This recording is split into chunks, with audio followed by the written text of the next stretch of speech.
දවසක් වේවා ඔබ සියලු දෙනාටම. ඉතින් ඔන්න මම බලාපොරොත්තු වුණා වගේම තෝමස් අල්වා එඩිසන් නම් විද්‍යාඥයා ගැන තොරතුරු ගෙන ආවා. ඉතින් තොරතුරු වලට යන්න කලින් මට විශේෂ මතක් කිරීම් දෙකක් තිබෙනවා. ඉතින් පළවෙනි මතක් කිරීම තමයි ඔබ තාම අපේ YouTube නාලිකාව subscribe කරලා නැතිනම් දැම්ම ගිහිල්ලා subscribe කරන්න. subscribe කරාම මති bell notification එකත් click කරන්න. ඊළඟ මතක් කිරීම තමයි ඔබට මෙවැනි තවත් වීඩියෝ නරඹන්න අවශ්‍ය නම් අපේ YouTube නාලිකාව තුලට පිවිසෙන්න. subscribe කරාමත් මම මෙවැනි වැදගත් වීඩියෝවක් දාපු සැනින් ඔයගොල්ලන්ට එම වීඩියෝව බලන්න පුළුවන්. එහෙනම් අපි යමු අද වීඩියෝවට.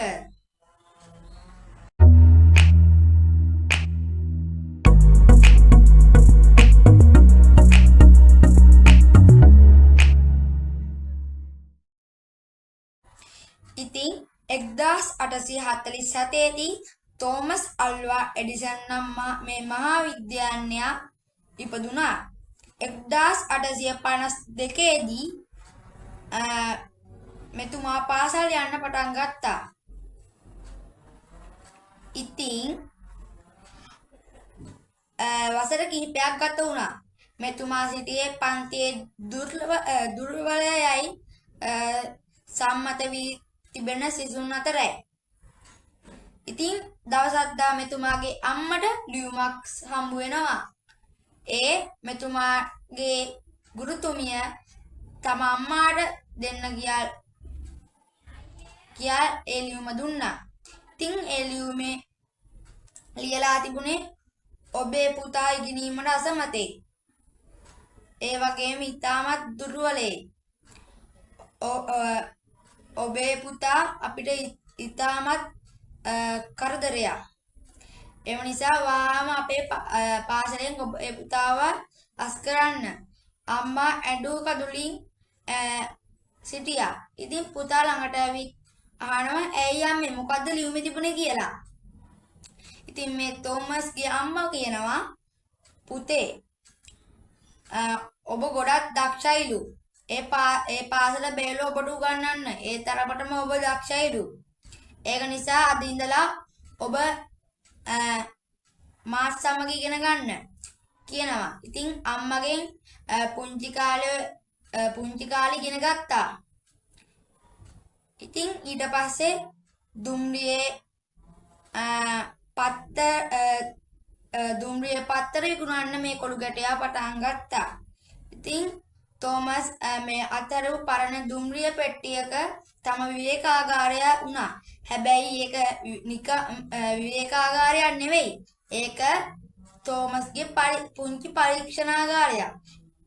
ඔහු පත්තර විකුණා ලැබෙන මුදල් වලින් කුමක් හෝ රැගෙන ඒ තුලට ගොස් පරීක්ෂණ අත්හදා බලනවා. ඉතින් ඔන්න එක දවසක් ඔහොම පරීක්ෂණ අත්හදා බලන අවස්ථාවේදී මෙම පරීක්ෂණාගාරයේ පිපුරුමක් ඇති වෙනවා. ඉතින් එතන කට්ටිය කලබල වෙනවා. ඉතින් එතෙන්ට ආපු දුම්රිය ස්ථානාධිපතිවරයා මෙම පුංචි තෝමස්ට කම්මුල් පාරවල් කීපයක් ගන්නවා. මේ නිසා ඔහුව සිහිසුන්ව බිම වැටෙනවා. ඉතින් දිනෝ 10 පිරිස මැද ඒ පිරිසගේ උදව්වෙන් තමයි ඔහු නැවත සිහිය එළඹ ගත්තේ.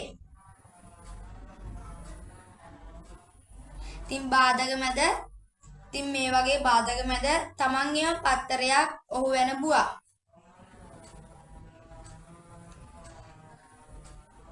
ඉතින් පත්තරයේ නම ස්ක්‍රීන් එකේ දැන් දිස් වෙනවා ඇති. ඔබ කියවා ඔබේ දැනුම් පොතට එකතු කරගන්න.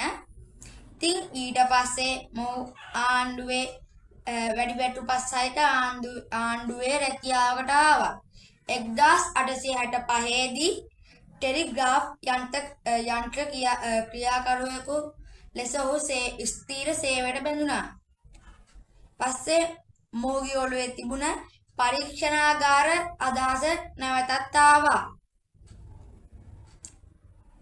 ඉතින් ඒ සඳහා මුදල් 1871 දී මොහු නිපදවන ලද කඩදාසි ටිකි පටි නැමැති යන්ත්‍රය විකුණා ගත්ත මුදල් වලින් තමයි මෙම පරීක්ෂණාගාරය නැඹුවේ. 1876 දී මෙල්ලෝ උයන ආබද විශාල පරීක්ෂණාගාරයක් මෙතුමා ඉදි කරනවා. ඒ විශාල සේවක පිරිසක්ද සමග. ඉතින් ඔන්න එක දවසක් එක සේවකයෙකුට මෙතුමා කතා කරනවා. සේවකයා ආවට පසු සටහනක් පෙන්නනවා. ඒ ගැමෆෝනේ සටහන. ඉතින් ගැමෆෝනේ විවිධ කොටස් මෙතුමන් නම් කරලා සේවකයාට පැහැදිලි කරනවා. සේවකයාට කියනවා මේ යම්කිසි කාලයක්දී මේ සාදා නිම කරන්න කියලා. ඉතින් සේවකයා කාමරයෙන් පිට වූයේ එම කොළයද රැගෙන යටි සිටින් සිනාසෙමි. ඊට පස්සේ තවත් සේවකට එම සේවකයා මෙහෙම කියනවා. අපේ ලොක්කට නම් දැන් පිස්සු ඇදිලා. මිනිහ කතා කරන මැෂිමක් ගැන කියනවා. ඉතින් එසේ පැවසුවේ අර යටි සිටින් සිනාසූ සේවකයාය. ඉතින් අනිත් සේවකයා උඩ තරවටු කරා. එහෙම කියන්න එපා කියලා. ඉතින් කොහොම වුණත් කොහොම හරි මෙම යන්ත්‍රය සාදා නිම කරනවා.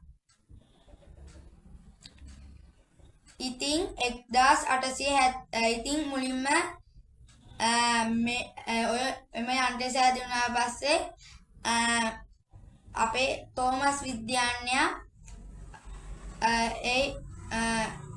එම යන්ත්‍රයේ කොටස තම කට තබා තම කට ලං කොට Mary had a little lamb මේරිට හිටියා පුංචි එළු පැටියෙක් කියන ගීතය ගායනා කරා. ඊට නැවතින් පසු ඔහු යම් දෙයක් කළ පසු එම උපකරණ නැවතේ කියුවා. ඒ ග්‍රැමෆෝනයේ උපතයි. ඉතින් 1877 දී විද්‍යාඥයින් මණ්ඩලයකද මේ ඉදිරිපත් වුණා. ඉතින් එයින් ග්‍රැමෆෝනය ප්‍රසිද්ධියටපත් වුණා. ඉතින් ඊට පස්සේ මම කියන්නම් මෙම තෝමස් නම් විද්‍යාඥයා විදුලි බුබුල සොයාගත් ආකාරය පිළිබඳව. ඔන්න ඉතින් එක දවසක් මේ තෝමස් නම් මහා විද්‍යාඥයාගේ අම්මට සත්කමකට භාජනය කරනවා. හැබැයි ඒ සත්කම කරන්නේ රැයට. ඉතින් ඒ කාලේ අද වගේ විදුලි බුබුලු තිබුණේ නැහැ.